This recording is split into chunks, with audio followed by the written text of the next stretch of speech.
Okay, guys. It appears we are live now. So first of all, thank you for everyone for coming. I recognize there's 3 of you, but I'll tell you, I'm excited about this profile discussion for the simple reason that at first glance, you guys think you'll be thrown into that same pile of Indian males, some of you engineers even. And obviously you hear a lot about something called an overrepresented demographic. And I simply don't believe that. And what I mean by that is there is a unique story to everyone here. There is a story that can resonate with the admissions committee across many different dimensions. So I think everyone should put aside this idea that you're part of a demographic that is very big and that makes things much harder for you. I think the reality is you have to tell your story. The 3 of you should have substantially different stories, one from the other, and that's what we're going to talk about right now, is how each story may differ. So with that in mind, Vikram, why don't you just give us a few seconds or so on who you are, and then at that point we can dig in. Yeah. Thanks, Harold, and thanks, Gmat Club, for doing this. I'm Vikram. I'm a satellite engineer based out of India, doing technical work so far, want to transition to the business side of the same industry, and long-term come back to India and have my own startup working in the field of space tech. Okay, perfect then. So in that case, you said eventually you want to be in the startup space, whatever that may mean. Yes. Okay, perfect. That's great then. And just give me a better sense of your undergraduate education. It appears you went to Space College. Was that it? Yeah, so this is Asia's first space university, which was established in 2007. I was part of the 3rd batch there, so it was quite young for us to be there. And actually, I did take, so this college takes from the JEE exam, which also admits people to IITs, which are popular in India. Yep. And I wanted, so this was like something very fascinating for me to come to the field of space. So I took a year gap, a break to prepare again to get into specifically this college. I was getting into some other colleges, but not this college. So I took a break because I wanted to pursue my education in aerospace engineering. Yep. And yeah, eventually I got in 3-4 years of like exciting work. And since this college is closely related to Indian Space Research Organization, so we got a lot of access to space related like projects and experiences. And yeah. Perfect, and great. Well, again, I look at the profiles, and as you can all imagine, as I said before, each of you have unique profiles. And sometimes that means talking about the skills you need to develop. Sometimes you need to talk about specifically industry expertise that you can either get more of or bring. And sometimes you have to talk about things that are coming on, that are happening outside of work. And I think each one of you are good examples of that. So Vikram, as I look at your profile, in my mind, I think to myself, double down on space. And if you guys aren't familiar with the term double down, or maybe you are, that means if you have a bet going, then double your bet. And just keep on putting more and more chips on the same number, if you will. So Vikram, first of all, I think you have a great background. And what I like about it is actually that it's fairly narrow, but it's narrow in a very, very exciting piece of the world.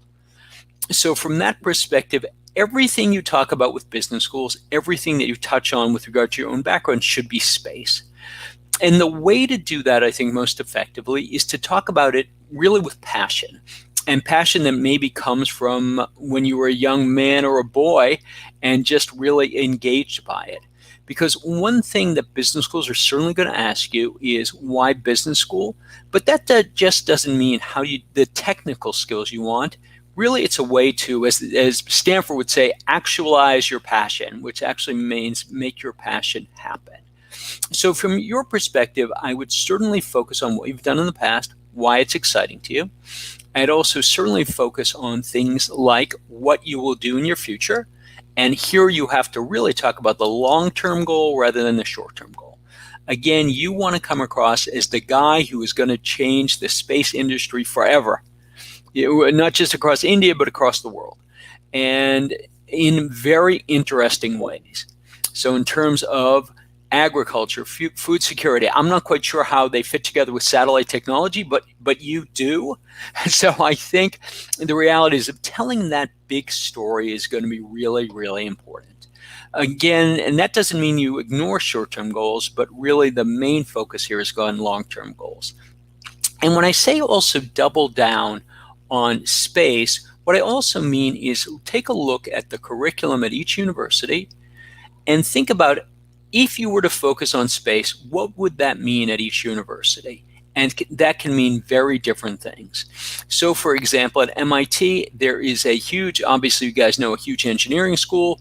There is a piece of it that is specifically focused on the world of satellites, or even broader than that, talking about how you want to get the general management business skills at Sloan, but go across the campus to really understand more about satellite technology is going to be great, and it's going to be a good selling point. Fully recognizing that you're already a space engineer. We fully recognize that. We also, again, this is not only what you say, but this is a great way of telling MIT, you know what MIT is about, you know how we could provide you with a unique education, and the reality is that's why you want to go there. And this is a different story that you'll tell to Stanford, for example, and a different story that you tell to Harvard. Because the reality is Harvard is going to look at space and aerospace from a much more strategic perspective. I don't know if they study satellites. I don't really know how engaged they are in sort of the broader satellite technology community, but I do know that they want to create CEOs. And I do know that this picture of you as really a leader in this space, you can certainly make that compelling in a place like Harvard. Wharton may be in the middle of that, doing some space, doing some general management. So what I think is going to be important for you is, again, telling this big story, but connecting on how you will really train yourself with that big story in terms of it is going to be a different way of connecting with each school. So before I keep on going here, and I have a few other things to say, but I want to stop before I get too confusing here. Vikram, does that make sense?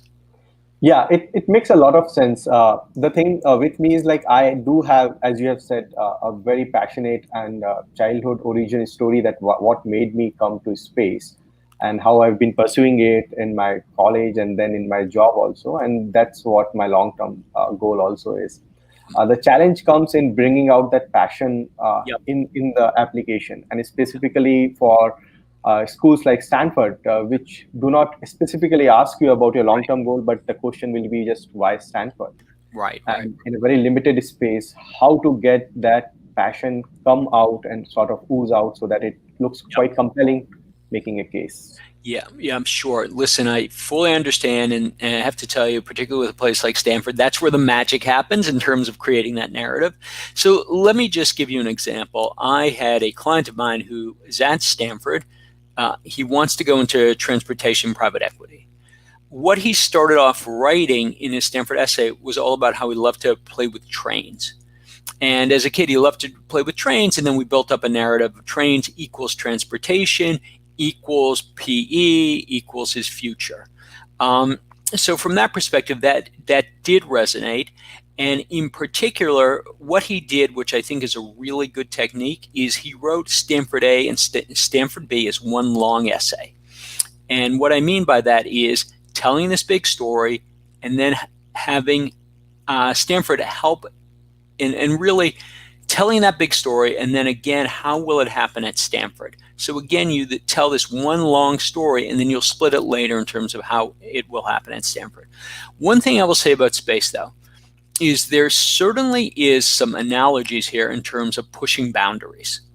So what comes to mind for me is this idea here of, okay, Vikram, what matters most to you now is pushing boundaries, with the idea here of, okay, pushing boundaries both personal as well as professional. And there is no greater way of professionally to push boundaries than space. And so space is appealing to you across a couple of different dimensions. One is, again, you're pushing boundaries, personal boundaries, whether it is doing meditation or whatever it might be. So I think that works well. But then also pushing boundaries in terms of your skill set. This idea of you've been a technician in a lot of ways, an engineer. now you want to go, quote, out of your comfort zone in taking on a more general management role. I think that could be a very, very interesting story. I think just as I'm looking at first of all, does that make sense? And then I have even a few more thoughts here. Great. One other thought that I want you to really think about, particularly for a question like why Stanford, is you have indicated here that you have entrepreneurial goals going forward. And again, we understand that it is a fairly common theme at Stanford, which is not a bad theme. But a place like the world of space, this huge, I think to myself, huge capital intensive industry. It's weird as entrepreneurship lie. I don't know. Honestly, I don't know. And that's something that may be obvious. But I think to myself, is there a theme here about rather than entrepreneurship, but what's called intrapreneurship? That's the idea of having impact within a company. Going to Boeing, for example, or whoever the big satellite folks are. I believe Amazon even has a satellite group. With this idea here of, okay, you want to walk into a huge place like Boeing, and your point there is to take your entrepreneurial spirit, bring it to Boeing, and push the boundaries of Boeing in a number of different directions. So then you circle back to this idea of unlimited barriers, breaking barriers, and that really means from inside a company. I think for you, it's going to be a little hard to make the case you want to be an entrepreneur, just because, again, you're in a very exciting field.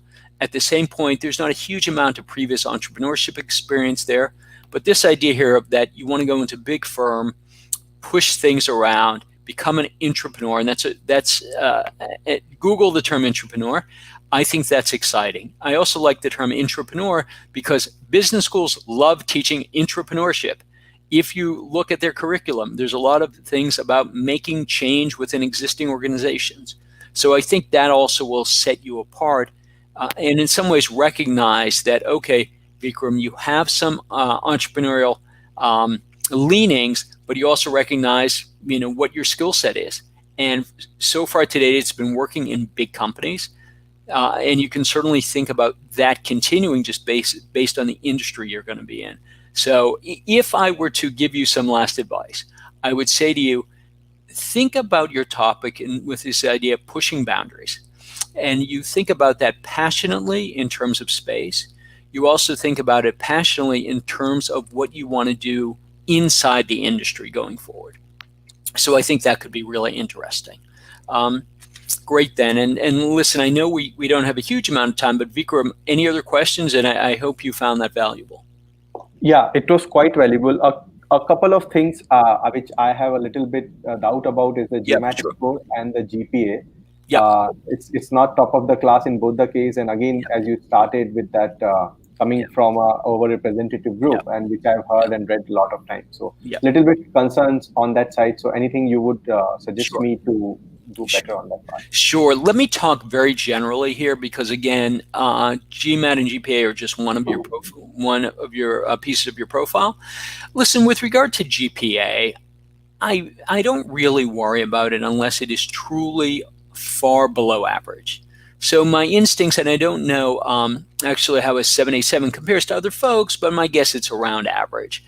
If it is far below average, then you probably need to do something like an online course. So in order to show your academic abilities. Now, let me just throw out a couple of online courses for you guys to consider. One would be something called MBA Math, which I don't think you need, but for other folks, maybe that will help if you need math skills, if you have to show your math skills for business school. Something else to look at is HBX Core, which is an HBS curriculum of, I think it's 3 courses that really is specifically built as a foundation for business school students. So if you have the time, unfortunately it's expensive, but if you have the time and the money, it's like $4,000, I think. It's worth taking if your academic background is particularly weak. And again, I'm not sure yours is or not. When it comes down to your GMAT, I immediately look to the Q score, the quantitative score, 50. I'm very comfortable with that. I'm very comfortable with that. You're certainly indicating to them that you can do the work, you have the smarts, you have the quant abilities. Nothing is surprising.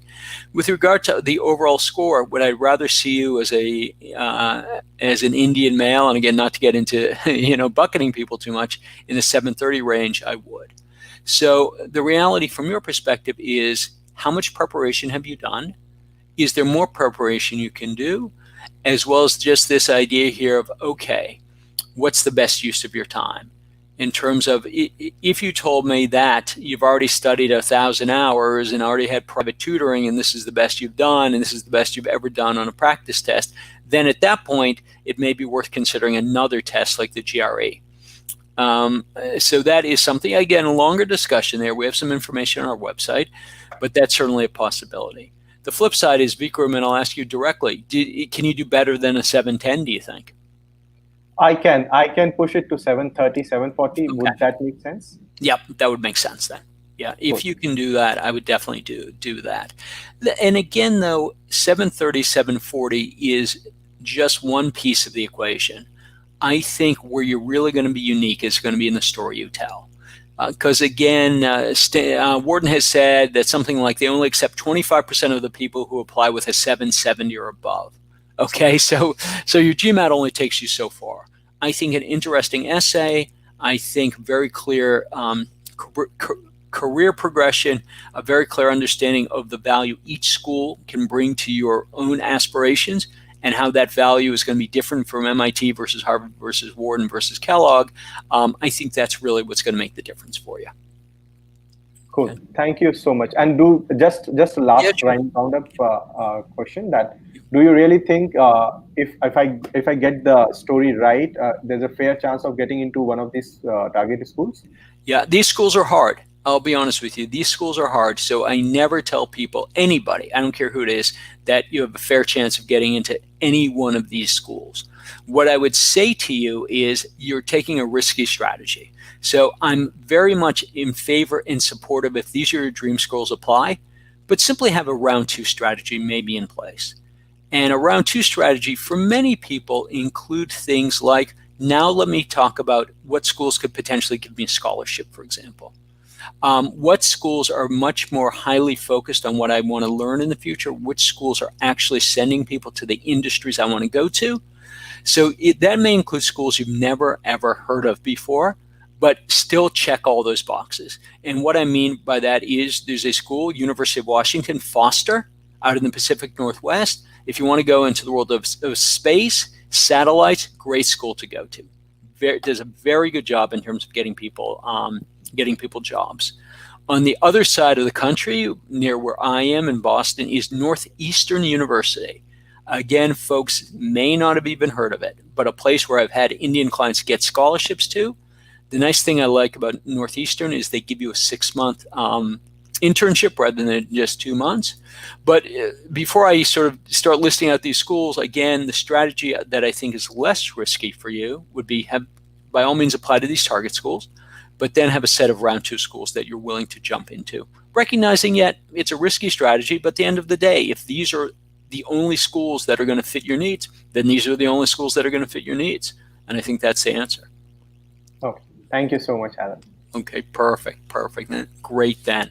So if I understand correctly, Shishir, are you next? And am I pronouncing your name right? Yeah. Okay, perfect. Great then. Well, Shishir, let me begin by saying my father was an accountant, so I have a real soft spot for accountants. Okay. So let's build on that a little bit here. I think one of the things frequently with accountants is this idea here of they're somewhat fuzzy in terms of what their career progression looks like. In terms of, okay, in a specific way, what do I want to learn? And then what do I do with it? Mm-hmm. So, for example, you want to go back and be a CFO. And I recognize that again, this is an ongoing process as you guys think about a career trajectory, but also career trajectory that will play well for business schools. So one, in fact, may not be a CFO. For the simple reason, business schools will look at you and they'll say, listen, this is a guy who has some great experience. He's an accountant. He's been at EY. I'm thinking to myself, couldn't you get to the CFO role, sort of use it in a different way? And I'm not saying you'll jump into being the CFO of a major company, but maybe you jump over from EY to be a comptroller somewhere and you basically take that path. So what I'd love to see instead is a career trajectory that really sees the finance as just one piece of what you do. So that really, I think, requires you, and I think you know this, but I think that really requires you to really, really push this idea of what I want to learn out of business school is nothing to do with numbers. And I'm sort of exaggerating here, but it's nothing to do with numbers. It's all about leadership. It's all about strategy. It's all about general management. And if you can speak to what you've done in terms of leadership and strategy as a way of then recognizing maybe where some of your gaps are, I think that's a great way to do it.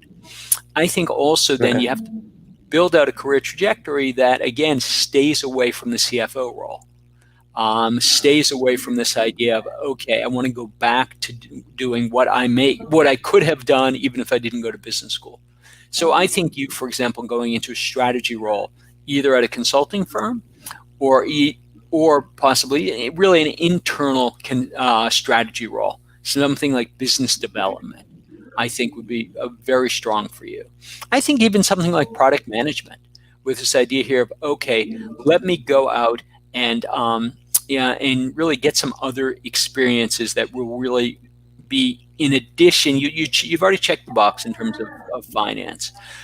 Tell me a little bit more about what you've done in Intel. Are you there now? What sort of program has it been? That sort of thing. Yeah. So at Intel, it's not necessarily like a pure finance or an accounting role. I lead process improvements and like strategic financial systems implementations. So that involves managing a lot of teams across different countries, different functions, different service lines altogether. So one meeting will be about let's say like with a group of engineers, and another meeting is going to be with with folks on the business side of things. So I'm like pretty much in the middle. I want to and at Intel there's a specific accelerated leadership program that is available and open, where they sponsor high potential candidates to go forth and finish an MBA and come back and take on a higher position. So that's pretty much what I'm aiming at. Oh, listen, that's great. In some ways, you answered all of my criticism of you, if you will, in the sense of you're able to identify your gaps. I think that's great. I would say, first of all, what's your chances, if you will? Is it your intention to get into the accelerated leadership program now, or is that something you have to go to business school first? How does that work? Yes. So the ALP is dependent upon getting into an MBA program, and they usually have, I think, around 10 spots open every year. So yeah, it's fairly limited, but it's also something that not a lot of people even apply to, because it is predicated upon somebody already being in Intel and then going ahead and going into business school and then coming back, which does not usually happen. That makes sense. That's interesting. Listen, in that case, it sounds like the story to write is what happens when you go back to Intel. What exactly does that role going to include, and as well as, again, what are the gaps in your current skill set that you need to have filled by business school? No, I think honestly, Shishir, that is great. That is absolutely great. A great story here. So tell me. From what I'm hearing, things seem to be sort of in a line here. So how can I help you? What are some of your questions? The most worrying thing for me right now is that all my target schools have an average or a median Gmat that is above my actual Gmat score. So that is something that I'm concerned about. That's pretty much it, actually. I had a a session with one of the admissions officers at Cornell, and he was okay with it, but I'm still not I'm still a little bit concerned about my chances once I actually apply. And because of the COVID situation, I don't feel this is the right time to go in and apply. I will still want to wait for a year more. So I don't know what kind of things might change from this meeting to a meeting a year later. So Okay. Yeah, I understand. Listen, at this point, so what do you do? Let's rephrase this. You have a GMAT, it's under average. What do you do? So first of all, and as I asked Vikram, do you think 680 is the best you can do? How much have you studied for it? What were your practice exams, that sort of thing? I really think I did not study much at all Okay. because I was working Yeah. because I was working close to 60 hours every week in the time that I took the GMAT. So I think that played a huge part in my score. I was actually expecting somewhere around 720, 730, but I'm still satisfied with the amount of preparation that I did. I got the score that I was pretty much okay with. So okay, perfect. Then so there seems to be some running room there in terms of, I guess part of it is your capacity in terms of studying. I would probably agree with you more than the admissions person you spoke to, in that 680 is going to put you at a deficit. I think the reality is for some of the one-year programs, Cornell, great one-year program, but there's also Kellogg has a one-year program. The GMAT score is going to be lower. You could also look at USC, the University of Southern California, IBEAR program it's called. I think there's some great one-year programs that will have a lower GMAT score. A couple of other tests I just want you to think about, and this would not be the time to switch to them now, is first of all the GRE, which some people find easier, some people find harder. But what I would say is take a practice GRE, see if it works for you or not. Most people can generally tell. They either like this test or they don't. I think that's worth doing, probably worth doing sooner rather than later. If not, then there's a test that's emerging. I'm not sure if you've heard of it or any of you guys have heard of it. It's called the Executive Assessment, the EA. Is that something you guys are familiar with, or not so? No, not at all. Okay, so a little bit, maybe a little bit. Okay, so this is a test that has really been created for folks who've been out of school for a little while. The bottom line is it's only pieces of the GMAT. It's not the whole GMAT, and it's generally easier.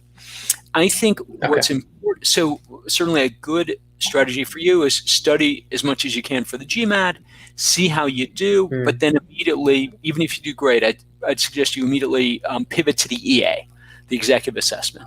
So one reason to take it is you may do better on it. But another reason to take it is because business schools are far more forgiving of a lower EA score than they are of a lower GMAT or GRE score. And the reason for that is because the EA score is not included it's not one of the metrics in terms of how these schools are ranked. So from that perspective, they're able to be much more flexible in terms of who they accept. And also, one thing I will warn you, not every school, more and more schools are accepting the EA for MBA programs, full-time MBA programs than in the past. But it's very slow. I think one school that does is Columbia, which also is the J term. So from your perspective, that if you take the EA, and if Columbia is a school of interest to you, I'd suggest you, particularly if you're going back to Intel and a summer internship is less important, I would really consider taking the EA, do the best you can on the GMAT, take the EA, and then apply to Columbia J term, essentially the one-year Columbia 18-month program. I think that would be a very good strategy for you, as well as look at some other one-year programs which also, again, if you don't do great on the GMAT, look at some other one-year programs that will accept the EA.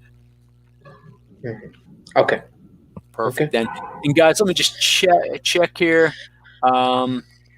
It seems like Tusher has had to leave because of his some connectivity problems. So what I'll do is I'll quickly go through Tusher's profile, just if he ends up circling back to this. But Shisha, just before I stop here, did I answer your questions? Is everything? Can it be helpful in any other way? Yes. I think that's about it. Like my major concern is, the GMAT. The thing is that, like at Cornell, they have a specific preference for CPAs and CAs. So that works for me. and they were more concerned about what I scored on the like the CPA exams and how I excelled and how I actually applied all those things. And they were a lot more concerned with that than my GMAT score, because they said that it's fine, you can take it if you want, but you might not have to, kind of thing. But I really don't want to risk it, because the application fee is not a small amount. No. Great. No, I agree with you. Yeah. No. So I would definitely want to, the GMAT is definitely, something that I can finish off, especially at Intel, where I have a little bit more time than what I had at Deloitte. So that makes sense. That makes sense. And listen, Intel's a great brand name here. It's a great brand name. You seem to have a very good strategy going forward. So that certainly makes sense. Guys, just before I forget, is what I'm doing now is what our company, mbaMIssion, does for free every day. And that's a 30-minute free consult to look at your profile. We are not selling anything. I mean, of course, if you want to hear about our services, we're more than happy to share. But what I would say is go on our website, sign up for a free consult. It is essentially more of this, but in a little bit, even in a deeper way. So again, if it works for you, by all means, we're always happy to talk to folks and hopefully give you some insights. And because I think, again, you guys have very strong profiles, but I think you just need to sort of move things one way, move things the other way to really give yourselves the maximum chance. But Shisha, anything else before we'll touch on Tusher's profile a little bit? No, Harold. Okay. That was very instructive. Thank you. Perfect. Great. And guys, I'll give you a little bit of time at the end of this to ask any questions that may end up with. Listen, I think with Tusher, he's coming in with a fairly nice resume, as you guys can probably see here, and he wants to move into investment banking. I think at the end of the day, it can be very hard to do, and in order to maximize your chances, you have to talk about investment banking not in a very general way, but in a specific way. So, for example, if you say you want to go into investment banking with Goldman Sachs, it's one of those who doesn't, And it's if, however, you can say, I want to go into investment banking. I've already been in this particular world, in his case, finance services. I want to go into investment banking in this particular group, even working with this particular person, or then that will certainly convince admissions officers that, candidly, you know what you're talking about. That your application isn't just, I want to go to the U.S. Business School, so then I get a job that pays me a lot of money. That's sort of the conversation you want to avoid having. So specificity is definitely going to be key for all of you, but particularly for investment banking. I think also, given that Tusher already has his CFA and is on his way to getting his CFA, he has to be very clear about why he needs an MBA. And I had a friend of mine, Santosh Prasad, who, and if you Google Santosh Prasad, Stratus, CFA, MBA, there's this great article that he wrote about why do you need an MBA if you already have a CFA. It's a question that as soon as business schools see that CFA on your resume, that's the type of question they start asking. And a lot of it has to do with MBA being a general management degree. You manage people, CFA being much more solitary and something you could essentially do on your own. So again, for a guy like Tusher, and in some ways relevant to you guys as well, specificity around why you want to do something, as well as specificity around exactly how you're going to do something. Many ways I'd rather have a Tusher talk about some boutique investment bank that does exactly what he does rather than Goldman Sachs. I think that's going to be important, and really recognizing that something like the CFA is duplicative of an MBA in some ways, or you have to convince business schools it's not. Similar to Vikram, who said he wanted to be a CFO, and actually you can be a CFO anyway. Maybe it'll take you longer. So again, understanding why business school is so important to you. One last point here with Tusher is he's been involved, as far as diversity and inclusion, he's been involved with his company with diversity and inclusion. And for some people, particularly folks who have some fairly common or straightforward backgrounds, where you can really set yourself apart is things that are happening outside the office. And whether it's doing some volunteering, or one of you guys, did you have some experience with a family agriculture business? Am I remembering correctly? Yeah, I did. Okay. Listen, Right. there's probably a place for that in your application, and it's certainly worth it on the bottom of your resume. Again, another way to set yourself apart and make yourself just more interesting. Perfect. Then, well, Tusher, that's what I would say to you. But in any case, guys, let's take a final minute or two if you have any other questions. Otherwise, Abhijad will sort of fill you in on if there's any next steps, and we can take it from there. So without putting anyone on the spot, you guys have any other last questions you want to ask? Yeah, Harold, I had one question, right? Sure. Considering, like the importance that some schools place on extracurriculars, right? Yep. And the times that we're living in, I have currently run out of volunteering opportunities. I was a part of my diversity and inclusion team at Deloitte. I led their well-being committee, and at Intel, I am still part of the like social events committee, but I am not getting a lot of opportunity to actually do extracurriculars outside my organization. So, Right. is that going to be like viewed unfavorably going forward? The bottom line is no. I think at the end of the day, business schools, Harvard uses the term habit of leadership rather than just leadership. And what they mean by habit here is it's not something you did in the past 6 months. It's something that you've done over the course of your life. So that may mean you're having to go back in time in terms of what you did at university and what you have always done sort of in the background up until recently. And also business schools fully recognize when you're working 60 hours a week, it's not clear what else you could be doing. Okay. Yeah.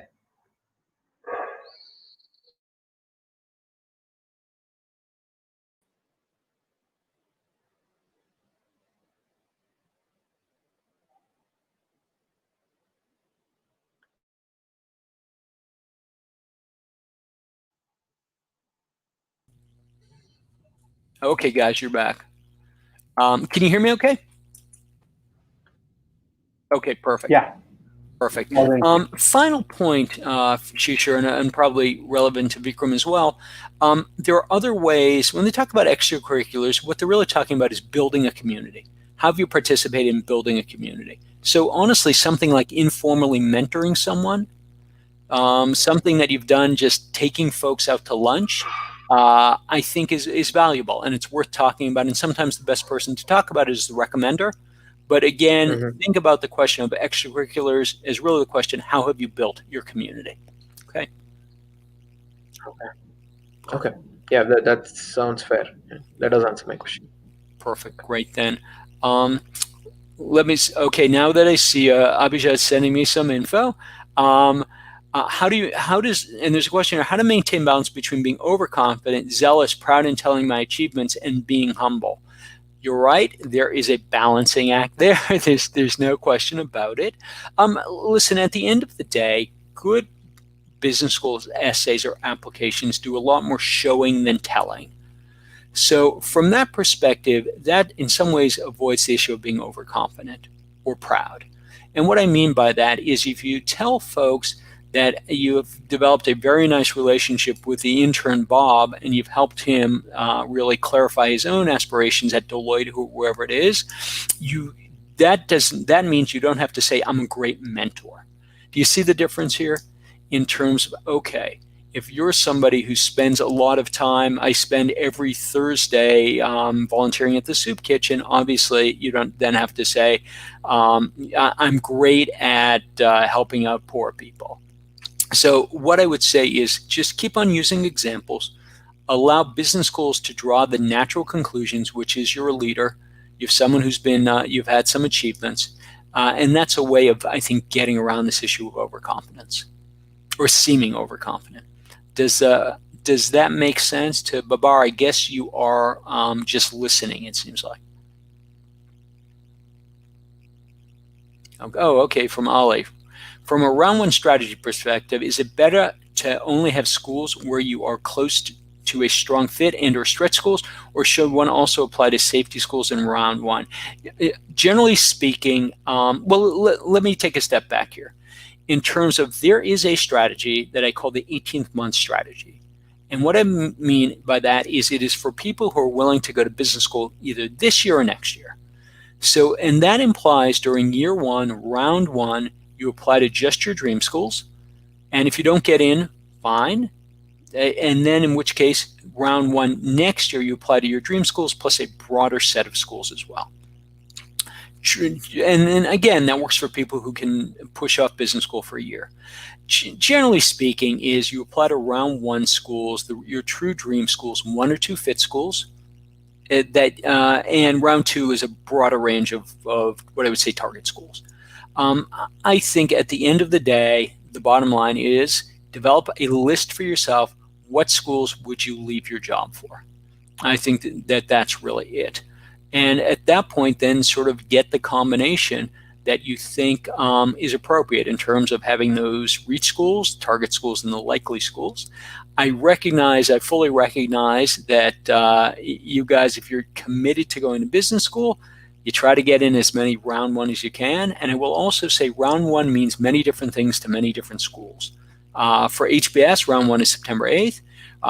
For MIT, it's September 30th. For a lot of other schools, it's mid-October. So what I would say is take a very close look at the round one deadlines, and that can also help you figure out a strategy. Okay. No perfect answer, but again, I'm going to tout our own horn here, is hop on the line, take some time with one of the consultants at mbaMIssion, and they can spend 30 minutes talking to you about that. Okay.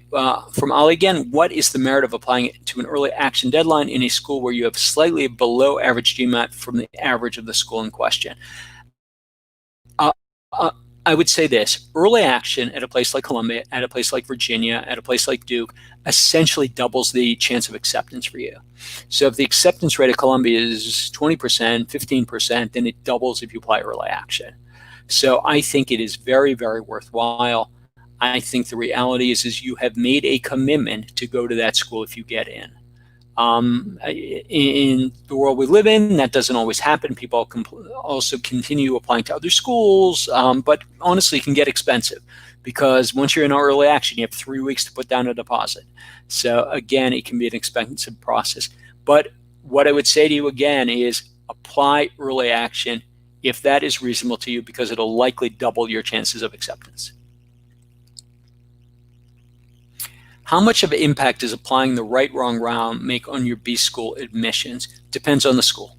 Harvard, Wharton, some of the top schools, doesn't really matter. Well, let me take a step back.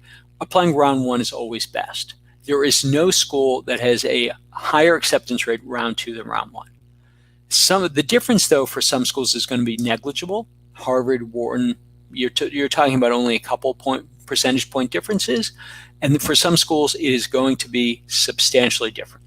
And the schools where it's substantially different is a place like MIT, is a place like Duke, where they want to make sure you really want to go there. And they accept people who really want to go there. And you know why you really want to go there. So again, if you are looking at a school like MIT or Duke, and there are others, then by all means apply round one. If you just can't do 5 or 6 applications, then apply round one to the HBS, Wharton, and some of the others. But don't be afraid to push things to round two. What I also tell people is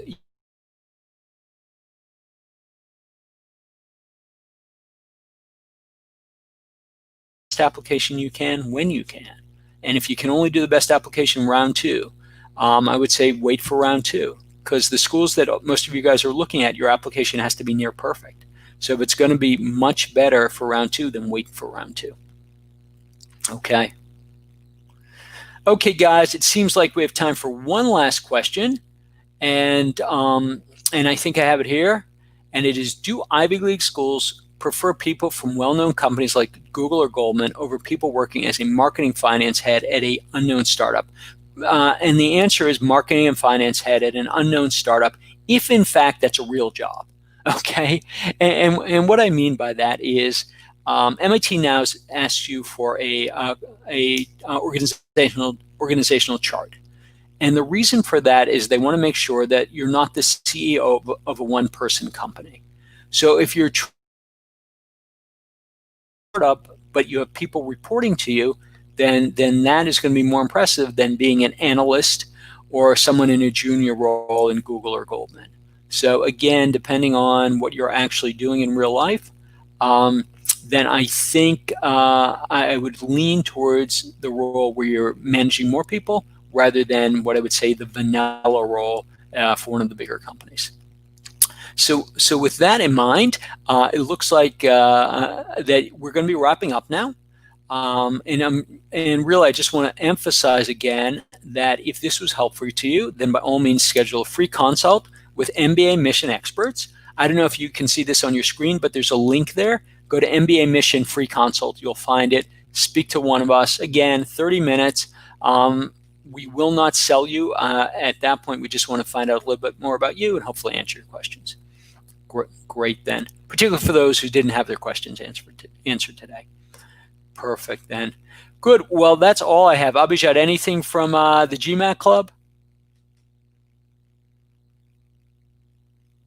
Nope. Signals me nope. In that case, guys, we are good to close. Great getting to hear a little bit about each of you, and hopefully you found some value here. Thank you, Harold. Thank you so much. It was really